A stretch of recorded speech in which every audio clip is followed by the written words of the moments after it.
Avec la compagnie, spécialiste du vol classe affaires vers New York, embarquement en route pour la Maison Blanche. Europe 1. Ladies and gentlemen.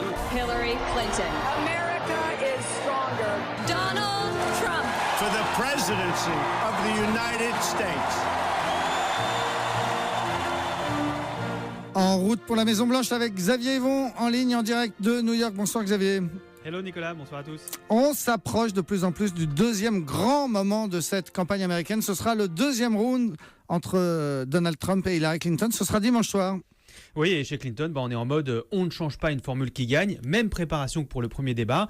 Hillary Clinton va disparaître de la campagne et s'enfermer pour répéter et réviser. Même si Donald Trump va certainement en faire encore un argument de campagne, elle se repose, la pauvre. Eh bien, le débat, c'est plus important, estime-t-on, chez les démocrates.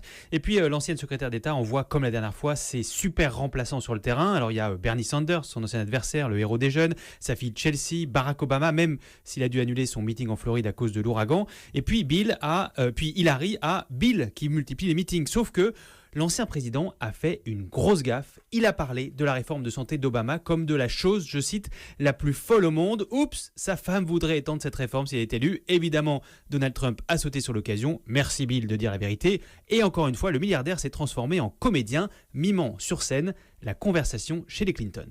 Imaginez quand il est rentré dans leur belle maison à côté de New York et qu'il a dit « Salut Hillary, ça a été ta journée ?» Je parie qu'il en a bavé hier soir, mais honnêtement, il y a beaucoup de soirs où il en a bavé avec Hillary. Voilà, donc Donald Trump a dit ça lors d'un meeting dans le Nevada, c'est un état clé. Et là, c'est lui qui a fait une petite bourde sur la manière dont on dit Nevada, où il y a un accent spécial, ce qui a permis à un journaliste de CBS de lui faire la leçon dans un reportage télé. Écoutez. Trump a essayé d'apprendre à ses fans comment prononcer Nevada. Personne ne le dit d'une autre façon, il faut dire Nevada. En fait, ça se prononce Nevada et les habitants de cet État défendent activement cette prononciation. Voilà, petite vengeance pour ce journaliste qui est l'une des 273 personnes ou entités que Trump a insultées sur Twitter pendant sa campagne. C'est le New York Times qui en a fait tout un catalogue complet sur son site internet. Si vous avez le temps d'aller voir, c'est assez impressionnant. Ouais, vous nous en parliez ce matin. Vous prononcez comment, vous, le Nevada, Xavier ? Nevada. Nevada, d'accord. Je fais un mix entre Trump et les habitants de Nevada. Et l'actualité en ce moment aux États-Unis, c'est cet ouragan Matthew qui approche et qui pourrait s'inviter dans la campagne. Oui, il va d'abord toucher la Floride, qui est l'un des États indécis les plus importants. Et évidemment, les habitants vont juger la manière dont les autorités réagissent. Ça, Barack Obama le sait pertinemment. Il sait que s'il fait une erreur, ça va retomber sur Hillary Clinton. Alors, il a intervenu lui-même à la télé hier pour appeler à la prudence. Et le gouverneur de Floride, qui lui est un républicain pur et dur, commence déjà à placer des petites critiques et vient de dire tout à l'heure en conférence de presse qu'il attendait que le président approuve enfin ses demandes d'aide fédérale. En fait, tout le monde a en tête la tempête Sandy. C'était il y a 4 ans. Elle avait frappé, souvenez-vous, le New York et le New Jersey. C'était en pleine campagne de réélection d'Obama, à peu près à la même époque de l'année.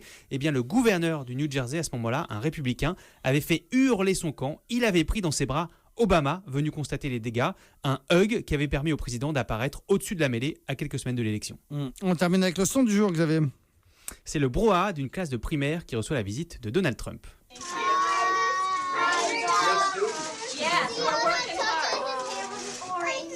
Alors, on n'entend pas très bien, il faut tendre l'oreille, mais on entend d'abord un petit garçon répéter frénétiquement « J'ai peur, j'ai peur, j'ai peur, j'ai peur, j'ai peur ».